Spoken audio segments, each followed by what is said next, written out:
¿Qué tal amigos de Politiquero? Es un placer estar con ustedes en esta videoinformación. Mi nombre es Cristian. Antes de iniciar con esta información, queremos invitarlos a suscribirse a nuestros canales Politiquero TV, Politiquero Noticias y Vecino Político. Denle like al video si les gusta, compártanlo en las redes sociales con sus amigos y familiares, escriban sus comentarios y recuerden activar la campanita y así estarán uniéndose a la comunidad politiquero.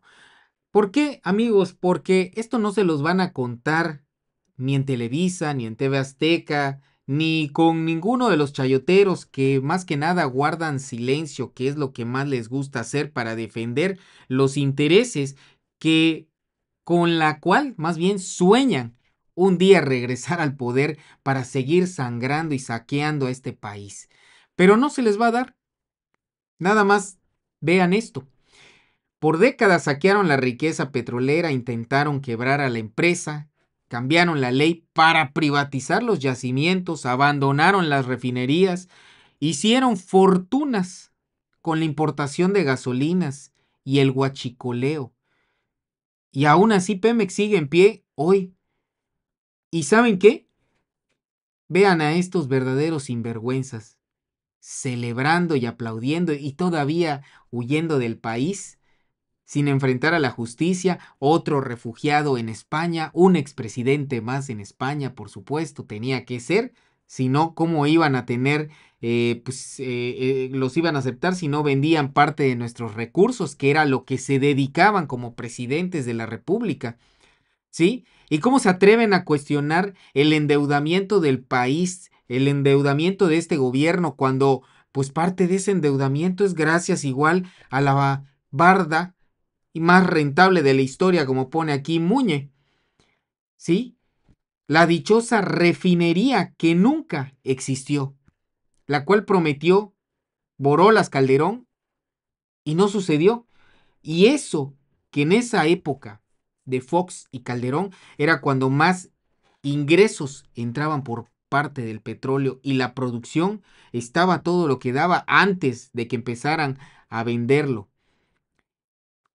Pero afortunadamente eso no sucedió porque llegó AMLO y vino a traer obras de infraestructura más que unas simples carreteras que claro que son importantes, pero ¿qué obra de infraestructura podemos recordar en el periodo neoliberal? Ni una sola, amigos. Hoy tenemos uno de los aeropuertos más bellos del mundo. Está en el top 10 de los aeropuertos que más tráfico aéreo tienen en Latinoamérica, principalmente en México. Tenemos también el Tren Maya, en el cual pretende traer recursos para la cultura maya, todo el sureste, y que todos puedan disfrutar precisamente de esta zona, de las zonas arqueológicas de la cultura maya, gracias al Tren Maya. Así que ya tenemos a IFA, Dos Bocas, Tren Maya, que incluso hasta César Gutiérrez Priego elogia en sus recorridos por todo el país. Se subió al Tren Maya y quedó como muchos maravillados con esta obra de infraestructura que trae modernización y con la cual la presidenta Claudia Sheinbaum está lanzando más vías férreas por todo el país para conectarlo. Y ni qué decir del corredor interoceánico. Para mí, la obra más emblemática del gobierno de AMLO y la cual va a dar totalmente ingresos y va a romper incluso que se ponga a temblar el canal de Panamá, porque esta obra ya arrancó y ya empezó a ser los primeros en transportar 600 autos de la marca Hyundai hacia Estados Unidos. Imagínense, 600 autos. Ya empezó esta obra a generar ingresos. Es cuestión de tiempo para que todas las obras empiecen a trabajar en números azules o negros, como lo quieran poner. Y eso es precisamente de lo que hablan en este enfrentamiento que tuvo Israel Zamora, con estos 3 chayoteros y opositores que siguen sin entender que este gobierno y este proyecto de nación incluso ha sacado hasta más pobres que lo que en todo el periodo neoliberal, y eso que en tan solo 7 años. No es una cuestión de narrativa, Azucena, es una cuestión de realidad. Hombre. Y el pueblo de México está informado. Decir lo contrario es decir que el pueblo de México está engañado, y no es así. Sí, está engañado. El pueblo de México lo ve. 9 millones de personas salieron de la pobreza en el gobierno de la Cuarta Transformación del presidente Andrés Manuel y de la presidenta Claudia. Acaba de sacar un informe, la OCDE, la Unión Europea también, acerca de que 2 millones de personas salieron en México de la pobreza extrema. 9 millones de la pobreza y 2 millones de la pobreza extrema. Eso lo sabe la gente, eso lo vive la gente. En marzo, fue el marzo con mayor empleo en la historia. Más de 224 millones de empleos formales mejor pagados sin el outsourcing que había en los gobiernos neoliberales del PRI y del PAN. Entonces, eso se vive, Azucena. Entonces, lo que nosotros decimos es, por supuesto que es un logro del gobierno mexicano. Si tú le preguntas a cualquiera de los países que tienen impuestos de importación ahora o a los aranceles que les impuso Donald Trump, cualquiera quisiera tener los beneficios que tiene México, que es el único país al que se le respeta el Tratado de Libre Comercio. No. Y bueno, también está Canadá. Por el amor de Dios. A lo que voy es, México sí tiene una posición preferencial. Pero sí tocó Estados Unidos el tratado, pues que el tema automotriz en el tema automotriz, pero no todos los demás. Más del 50% de los bienes que México exporta. Sí, pero también hay excepciones. Israel, entonces, no es así. No es a lo que voy es, cualquier país quisiera tener el trato preferencial que hoy tiene México frente a Estados Unidos. Sí nos fue menos mal. Y es que ya nos ha ido muy mal.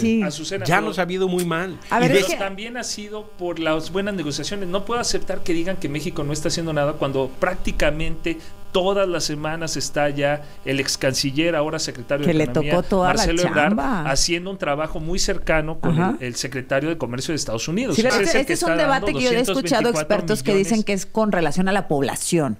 No es que haya un mayor empleo, sino... Son los números más altos. Te voy a dar un dato muy claro.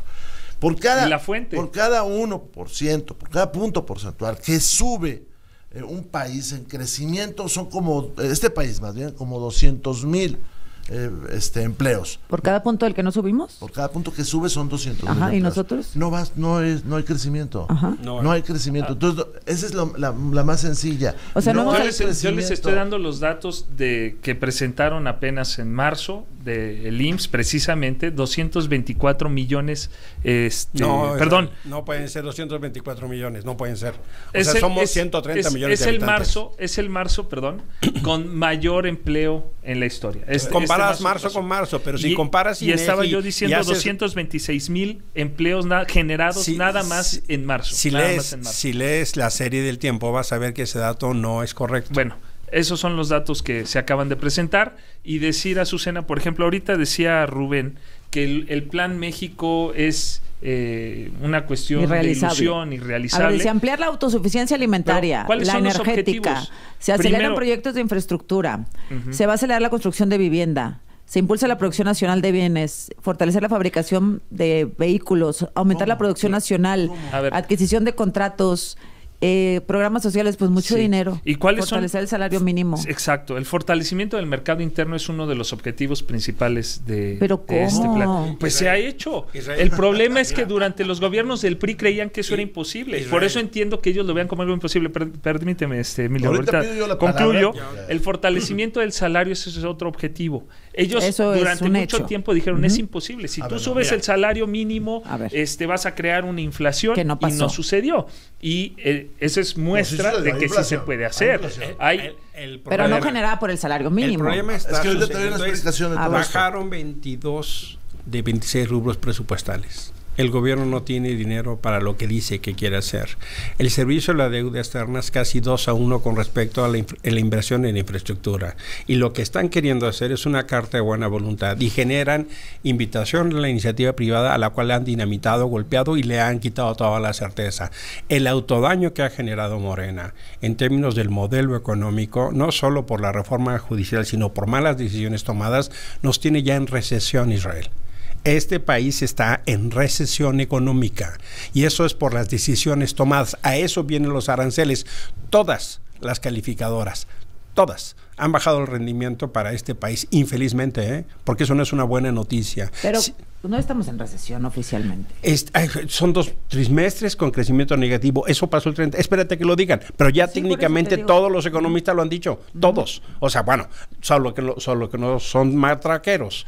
Pero la verdad de las cosas es que ya estamos en recesión. Y luego viene encima el tema de los aranceles. El problema está entonces que no están queriendo reconocer y sale Hacienda con unas proyecciones que no tienen nada que ver con la realidad y nos da unos márgenes de flotación del PIB que no tiene. Entonces eso no solo no abona la certeza, abona la incertidumbre. A ver, este país no está creciendo. El último año, de acuerdo, ¿verdad? El último año creció 0.8. El pronóstico de todas las gentes que realizan este tipo de ejercicios es que antes de que pasara lo del señor Trump, el crecimiento es 0.6.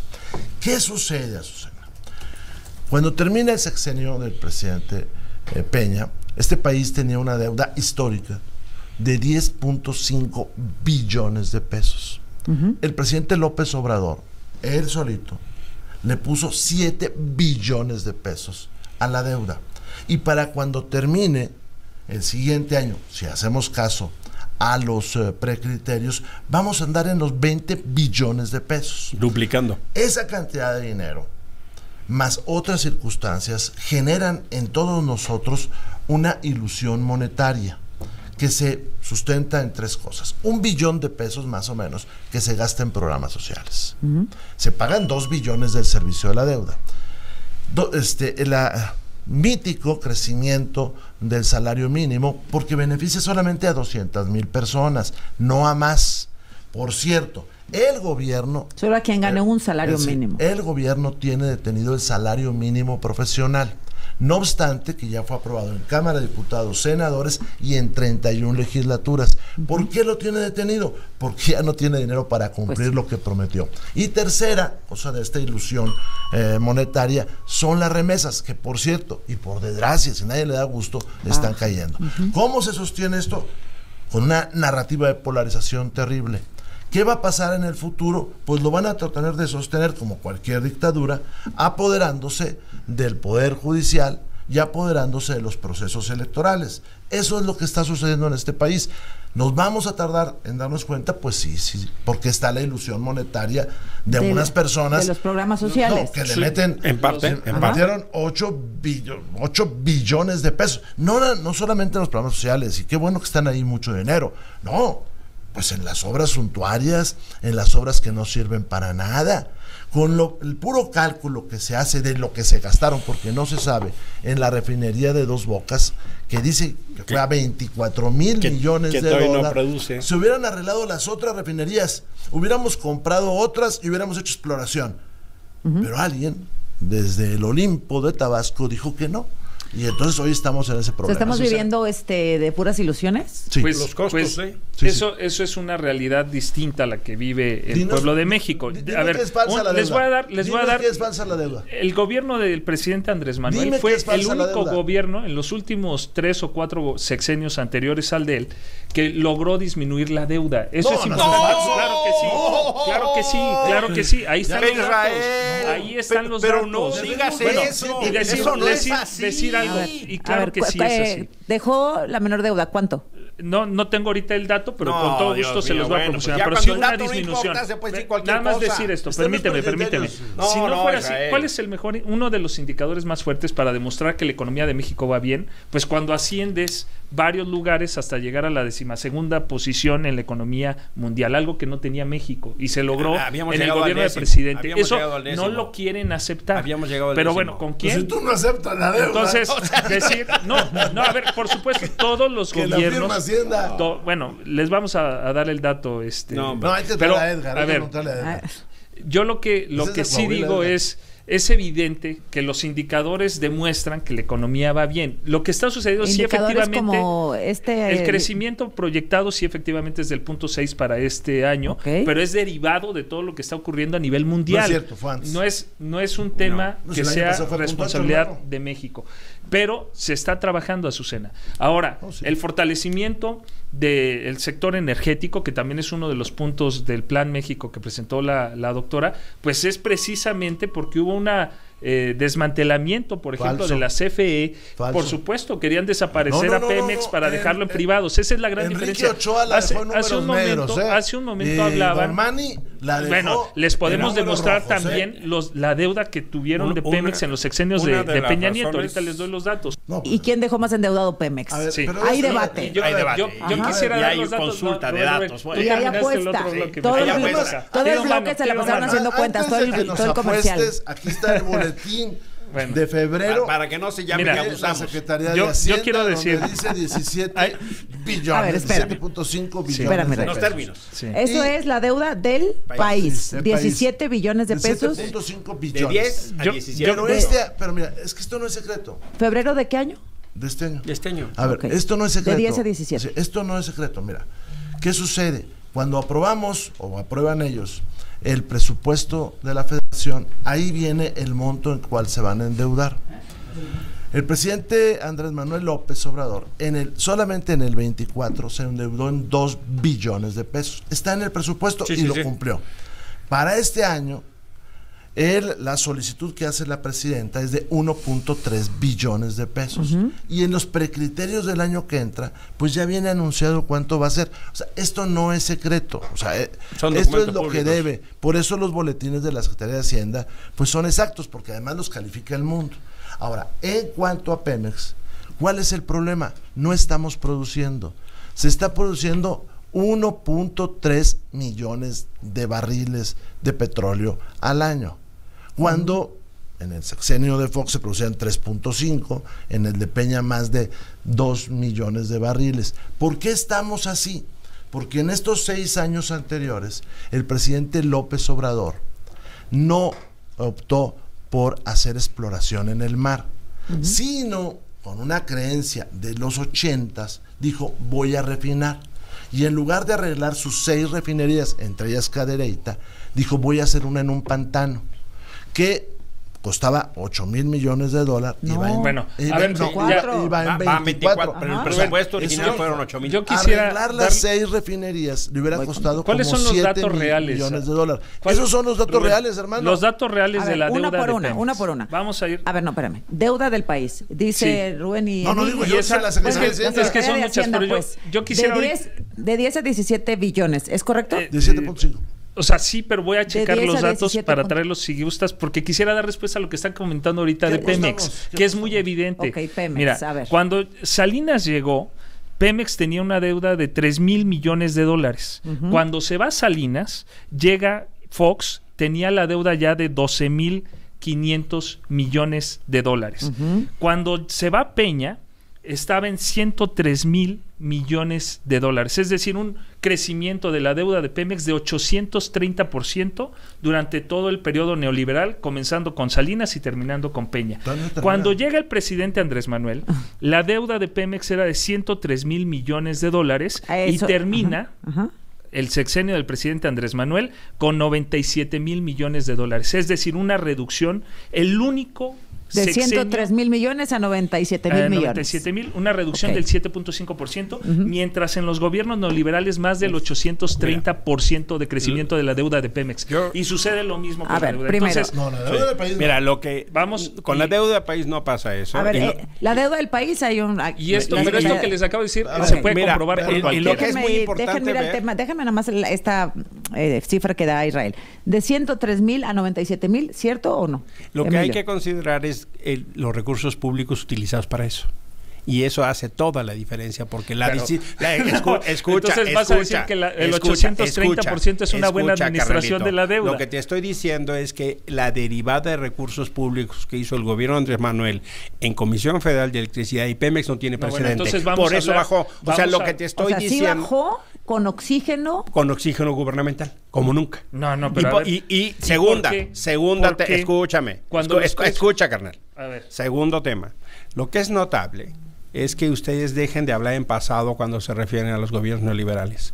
Hoy Morena defiende el TEMEC y eso significa que ustedes le dan la razón histórica a Carlos Salinas. Por lo menos tengan la honestidad intelectual de decirlo, porque lo hacen pero no lo dicen. Ahora, es más, hasta la jornada lo reclama.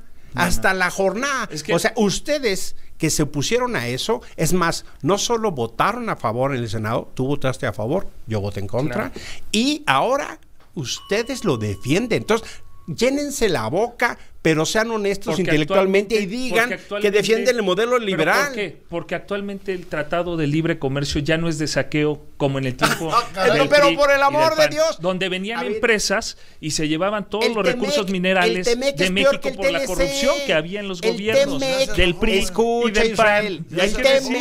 El TEMEC es más proteccionista a favor de Estados Unidos que el TLC. Sí, por el amor de Dios. Si el TEMEC lo hizo Trump, es más proteccionista a favor de Estados Unidos. ¿Quién puede pensar ahora que el comercio internacional no favorece el crecimiento de los países? ¿Quién puede sostener lo contrario?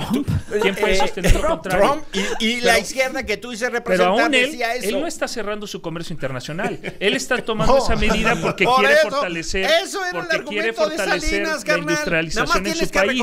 Pero a lo que yo voy es a ver. O sea, a favor del comercio internacional, por supuesto. La gran diferencia es que en los gobiernos del PRI y del PAN se permitía que empresas extranjeras de petróleo españolas, luego por eso se iban allá a dirigir algunos expresidentes y ser también CEO de ciertas empresas españolas, entonces venían a saquear y eso se acabó con el gobierno del presidente Andrés Manuel. Esa es la gran diferencia. No es ninguna diferencia. Los salarios también se permitía que México hubiera una mano de obra barata para que vinieran aquí inversiones a explotar a los trabajadores mexicanos y eso también se terminó.